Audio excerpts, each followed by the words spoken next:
दिवाली पर खेल। ओहो, दिवाली के समय भी तुम लोग ये बेकार शक्ल बनाए क्यों बैठे हो? दिवाली 1 हफ्ते बाद है। तो सेलिब्रेशन तो पहले ही शुरू कर देना चाहिए ना, तभी तो फेस्टिवल का फील आएगा। हाँ, तुम्हारी फेस्टिवल फील को बहुत अच्छे से समझती हूँ मैं। इस साल कोई पत्ते नहीं खेलेगा। इसी बीच यश के पापा भी वहाँ आ जाते हैं। कितनी बार समझाना पड़ेगा, पत्ते नहीं कार्ड्स बोलो। और मैं भी देखता हूँ, ऐसा कैसे कोई नहीं खेलेगा। अरे बहू ठीक बोल रही है, वैसे भी इस साल का कोई भरोसा नहीं। मतलब मम्मी, आप कहना चाहती हो कि कार्ड्स खेलने से हमारे ऊपर कोई मुसीबत आ जाएगी? कुछ भी बेवकूफों वाली बात है। कार्ड्स खेलना बहुत होशियारी वाला काम है।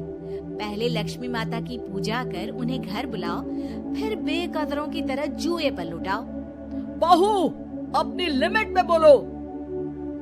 ससुर की आवाज सुन अमृता सिर झुकाए अपने कमरे में चली जाती है, जिसके पीछे पीछे सास भी वहाँ आ जाती है।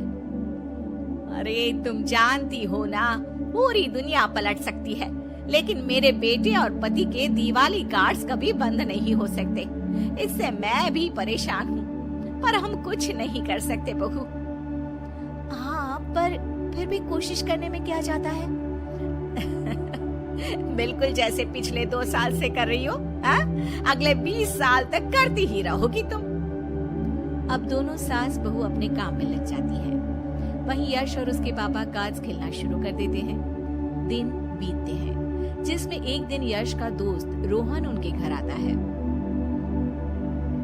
और रोहन, इंडिया कब आए? ब्रो, लॉकडाउन से पहले आया था, फिर यहीं रह गया। अब दिवाली है तो सोचा चलो सब दोस्तों से मिलते हैं। बढ़िया है, आजा चल कार्ड्स खेलते हैं। अरे यार, ऐसे मूड खराब मत कर, बिना विस्की कार्ड्स का मजा नहीं। लंदन में हम ऐसे ही दिवाली मनाते हैं। मैं दिवाली पर विस्की लेकर आता हूँ, फिर खेलेंगे। रोहन वहाँ से चला जाता है और यश उसकी लंदन वाली बातें सुनकर खुश हो जाता है। इसी तरह दिन बीतते हैं और देखते ही देखते दिवाली का दिन भी आ जाता है, जिसमें पूरा परिवार सुबह से ही पूजा और सारे सेलिब्रेशन की तैयारियों में लग जाता है। शाम होते ही सब मिलकर पूजा करते हैं और उसके बाद रोहन भी वहाँ आ जाता है। कहीं मैं लेट तो नहीं हो गया? अरे नहीं नहीं बेटे, आओ बैठो, हम सब अभी गेम शुरू करने ही वाले थे। ये लीजिए आपका दिवाली गिफ्ट। रोहन विस्की की बोतल आगे करता है, जिस पर अमृता तुरंत बोल पड़ती है। वैसे हमारे यहाँ दिवाली पर कुछ सभ्य गिफ्ट दिया जाता है और मेहमान को भगवान भी समझा जाता है। जाओ कुछ नाश्ता लेकर आओ। अमृता रसोई में चली जाती है, जिसके बाद रोहन, यश और उसके पापा विस्की पीते हुए कार्ड्स खेलना शुरू कर देते हैं। कुछ ही देर में वो नशे में बिना सोचे समझे खेलते हुए कुछ भी बेट पर लगाने लगते हैं। अरे मेरे तो सारे पैसे खत्म हो गए, पर ये सोने की अंगूठी है, आज ही अमृता ने गिफ्ट किया है। इस बार मैं ही जीतूंगा। हाँ हाँ, सब दांव पर लगा दो। बीवी भी क्यों छोड़ रहे हो? इसे भी लगाओ, बना लो यहाँ दूसरी महाभारत। मैं तो तंग आ गई हूँ, पर ये नहीं सुधरेंगे। अरे इतना क्यों किलस रही है? खेलने देना उन्हें, कौन सा कोई लूट कर ले जाएगा। खेल ही तो रहे हैं, बाद में सब वापस कर देंगे। वो तो अभी पता चलेगा। सास अमृता की बातों को इग्नोर कर वहाँ से चली जाती है, पर अमृता वहीं रुककर यश और उसके गेम पर नजर रखे बैठी रहती है, जिसके कुछ देर बाद यश और उसके पापा सब कुछ हार जाते हैं। ब्रो, तू तो हार गया। ऐसा नहीं हो सकता, यश कभी नहीं हारता। तो क्या आप जीतने के लिए अपने घर को दांव पर लगाएगा? रोहन की बात सुनते ही अमृता यश के कुछ बोलने से पहले ही बोल पड़ती है। नहीं, ऐसा कुछ नहीं होगा। तुम फिर बोले? कारा चुप रहो। अब चुप रही तो तुम जिंदगी में किसी के सामने कुछ बोलने लायक नहीं बचोगे। अमृता की आवाज सुन सास भी वहाँ आ जाती है।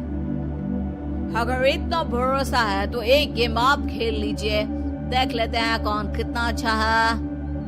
ठीक है, एक गेम, जो जीता वो यहाँ और जो हारा सीधा घर से बाहर।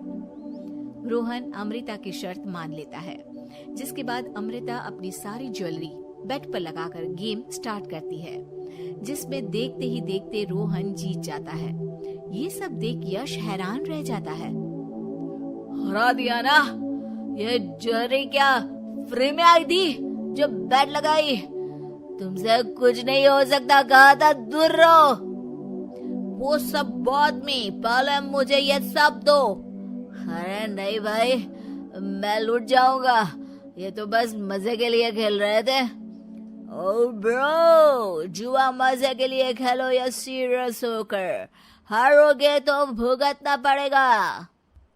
रोहन की बातें सुनकर यश को अपनी गलती का एहसास होता है, जिस पर रोहन वो सारे पैसे और ज्वेलरी उठाकर अमृता के हाथ में दे देता है।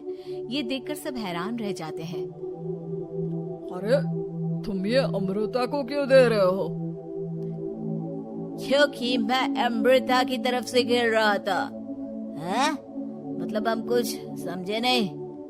मतलब ये कि तुमने कार्ड्स के गेम को जो इतना ओवररेटेड किया हुआ था ना, उसे लाइन पर लाने के लिए मैंने रोहन के साथ मिलकर ये ड्रामा किया। रोहन यहाँ मेरे कहने पर आया, ये सब कुछ उसने मेरे कहने पर किया, जिससे तुम्हें ये समझ में आया कि गेम खेलना और उसका एडिक्शन होना अलग अलग होता है। उम्मीद है कि मेरे पति को भी समझ में आ गया होगा।